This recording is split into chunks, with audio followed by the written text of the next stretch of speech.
Right then, boys and girls, today we're going to get an ADV 350 from Honda at Nottingham, so let's go and I'll tell you all about it.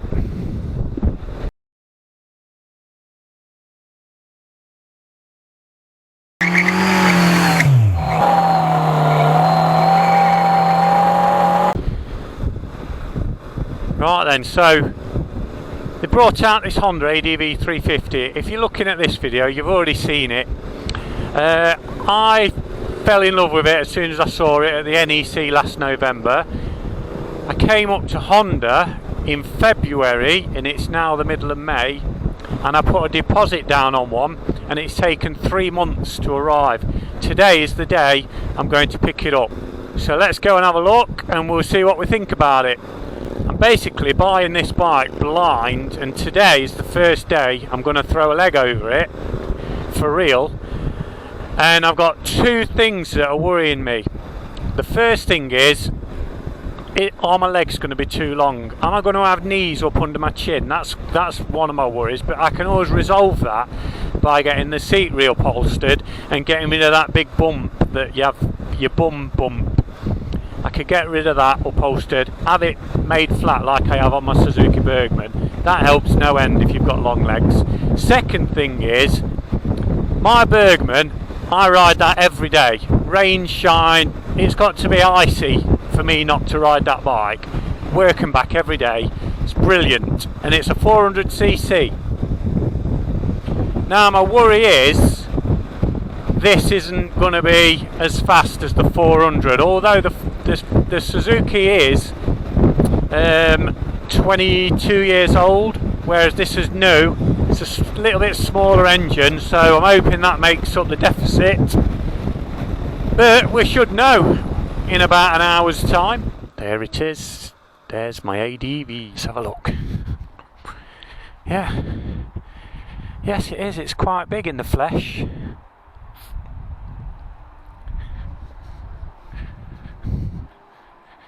Yeah, it is quite, yeah. Oh, it's even nicer. It's even nicer in real life than it is in the pictures. I cannot wait to have a go on this and tell you all about it.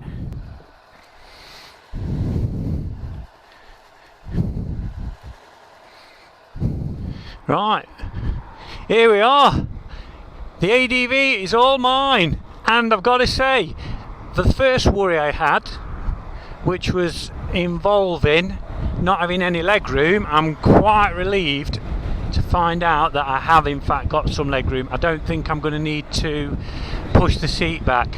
Now this is a very important one for me because I've got a 35-inch inside leg and I'm about 6 foot 1, 6 foot 2, but it feels like it fits me.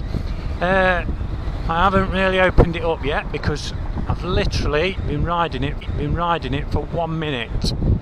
First impressions, yes, I've made the right decision. Bearing in mind I bought this blind. It's given me a quick tutorial on stuff, but I wasn't taking any of it in. All I wanted to know was how to start the bike. So we're going to go for a little bimble, and we're going to see. Oh, 50 mile an hour. It doesn't feel like I'm doing 50. So you already know about the stats. You've already seen videos. People. I don't know if I'm supposed to take it easy to begin with or what, but I don't see anybody else taking it easy on YouTube.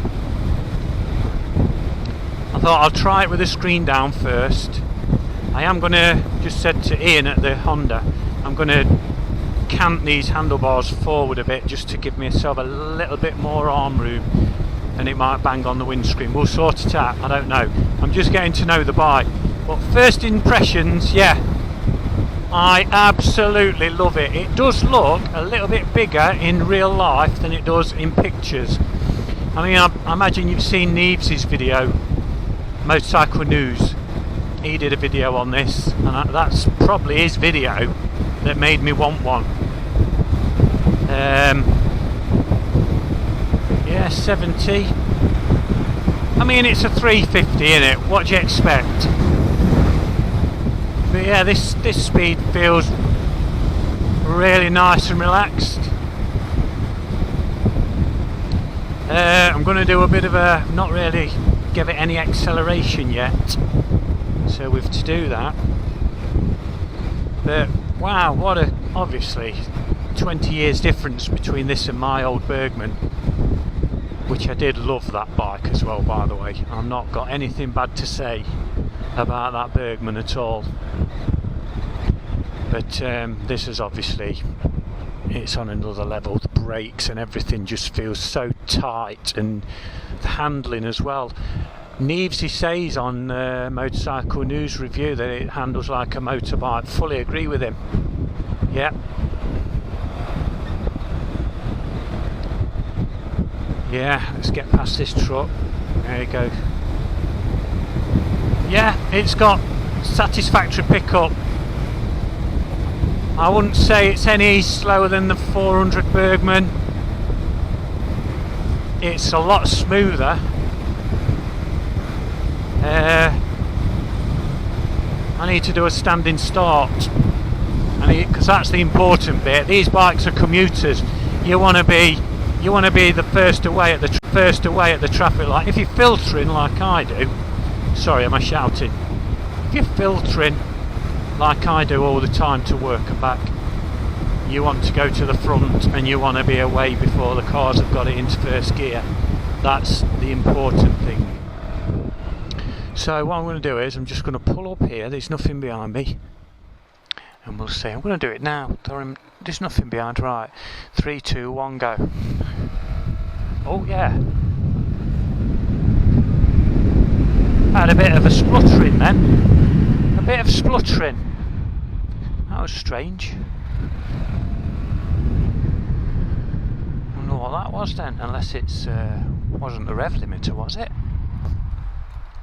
You know when you hit the rev limiter and it kind of like goes ba ba ba ba. I got that, so I'm going to do it again. Just quick. Michelle's thinking, what is he doing? I'm going to do it again. I'm going to do an acceleration. We're going to do a. You probably shouldn't be doing this on a brand new engine. So here we go. 3, 2, 1.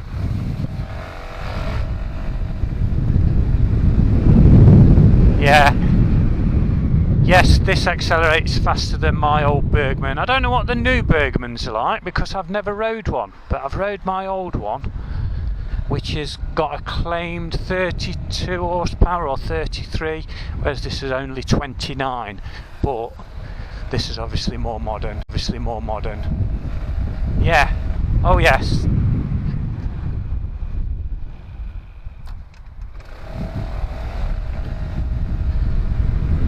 Yeah, definitely got stronger acceleration than my old Bergman. So yes, what I'm going to do is now I'm going to go for a little ride, get to know it a bit better, and I'll come back to you and tell you what I think. So bye for now. Right guys, so here we are, a week later. I've had this thing a week. I've done, let's have a look, 415 miles so far. It's booked in for its first 600 mile service in 2 days, which will be on Tuesday. So I decided to come out to Shell Island, 150 miles each way, for a bit of a test. So here we are, a week later. I was going to work on this for the week leading up to now. We decided to come away for the weekend to Shell Island in Wales. I've done 415 miles. The bike is really good. I don't know if any of you can notice, I've tilted the handlebars forward. I undid them, tilted them forward, and that's made the whole bike feel a lot bigger. Leg room, as I say, I'm 6'1.5", and I've got a really long inside leg, but I've still got plenty of room. Problem I have on scooters is my knees are almost touching the handlebars, but this is fine.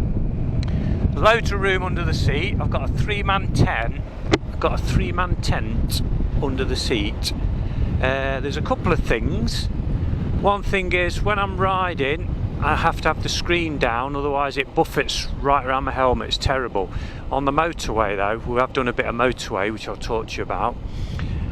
have the screen up and it just takes all the wind off your chest, because I was getting a bit chilly on my chest, so I put it up and it got rid of all that. But I did have terrible buffeting, so you've obviously got to wear earplugs. If you're a bit shorter, you might not suffer from that.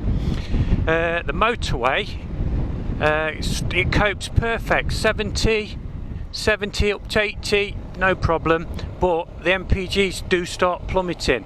If you're on the country roads like around here, we're in Wales, doing the 55, 60 mile an hour, it's showing just under 80 miles to the gallon, which I think is brilliant.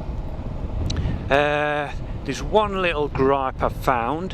When you've got your little USB phone thing, you're going to want to plug your phone in, aren't you, while you're charging, but you can't shut that door without trapping the wire, and it's so tight. I've done it, but I felt like I was going to chop the wire, it was so tight. I think they should have made a little hole in the side or something with a grommet so you can pull the charge cable out. I might do that actually, because you always want to be charging on the go.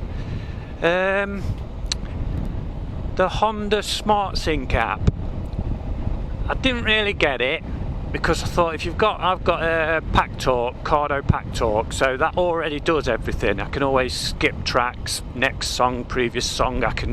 It's got voice, dial, but the Honda Smart app is a bit cleverer than that.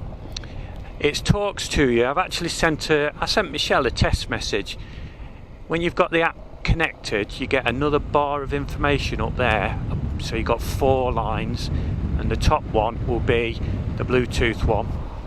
You've got to download the app, and it does things like you can tell it to speak text, and it'll say speak, say contact name, so you'll say it.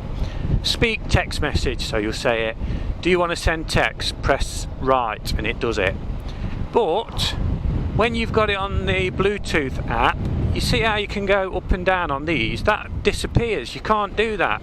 You're stuck on the one on the Smart app. Bluetooth is lit up, and that won't work, which is a shame, because when I fill up, I want to reset the trip back to 0, but you can't. You've got to disconnect Bluetooth to go down to tip it, which I think's, sort it out. Do you know what I mean?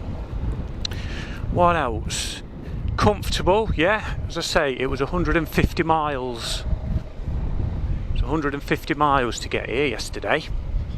No problem. We did stop for a coffee halfway, but yeah, it's quite comfortable. Handles the journey, no problem. I had under the seat was full, and I had a bag on the back seat, but the bike does quote as saying it's got a maximum carrying capacity of 180 kilos, which I think is brilliant. So yeah, all in all, I think it's a very capable machine. Compared to my old Bergman, the suspension is really stiff, but I don't mind that, because the suspension on the Bergman, it was an old one. I'm not slagging a Bergman off, because it's a fantastic bike and I've still got mine and I still love it. But the Bergman suspension is like wallowing in blancmange compared to this. People complain about it, I like it. It just makes it feel a bit more sporty in the bends, and you can throw this into the bends as well. Michelle was following me yesterday, and we took a roundabout, and she came through on the intercom. She says, "Crikey, how far are you leaning that bike over?" But I didn't feel like I was going over too far. But saying that, I looked at the tyres when I got back, and I am up to the edge of the tyres on the back. So that just tells you how confidence inspiring it is. What else can I say? Apart from, and this is the fly in the ointment, this morning we're camping at Lake Barla. We're camping at Shell Island. Came to start it this morning, and I had that dreaded miscommunication from the key. I thought, I've done it wrong. What have I done? You know how you get the blue light up round here? It wasn't doing that, and I could not start it. Tried for about 10 minutes, left it for 5 minutes, came back to it, wouldn't start. And then I realised the seat was up, and Michelle said, try just clicking the seat down. So I clicked the seat down and it started. Now I don't think it was that, because she said turn it off and try it again. So I did it again and it didn't start. So I'm going to take it into Honda in 2 days for its first service. I'm going to be mentioning it to them because it's no good, is it? You've got to have it start every time on the key. Now, for some reason, I've lost Michelle, so I'm going to pull in. Because, oh no, she's there. We're going down to Barmouth at the minute, which is a beautiful place.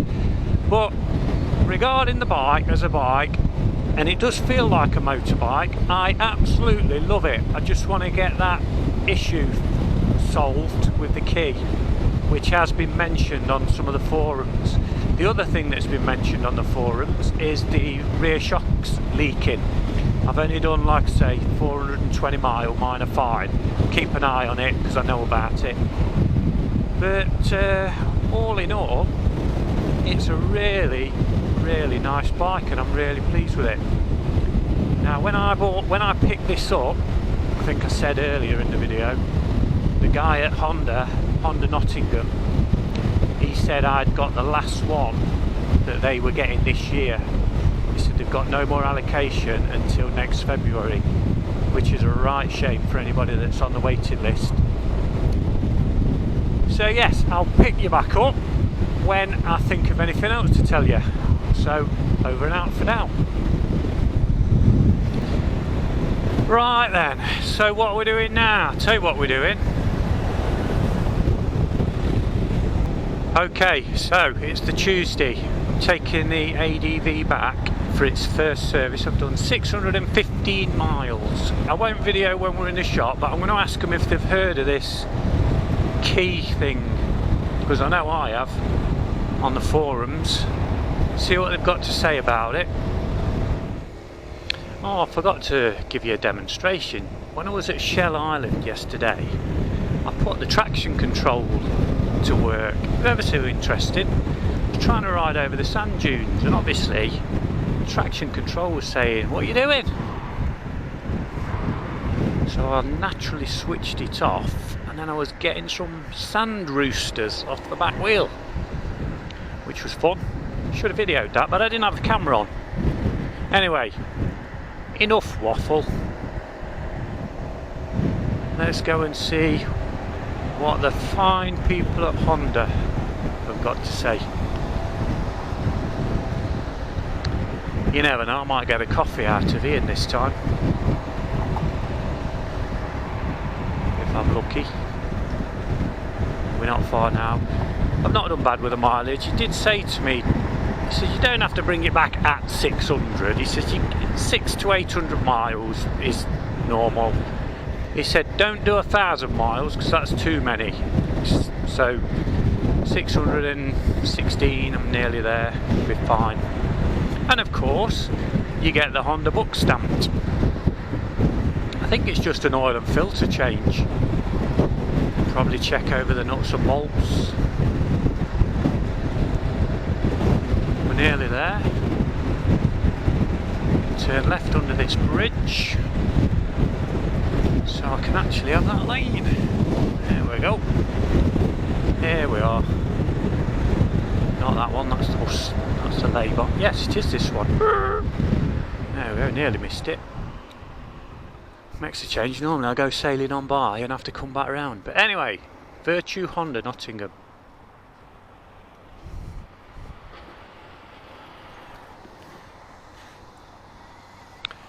Let's go and talk to the guys, and I will fill you in later on with what they say.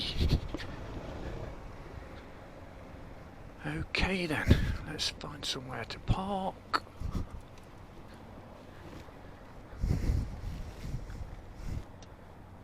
There we go.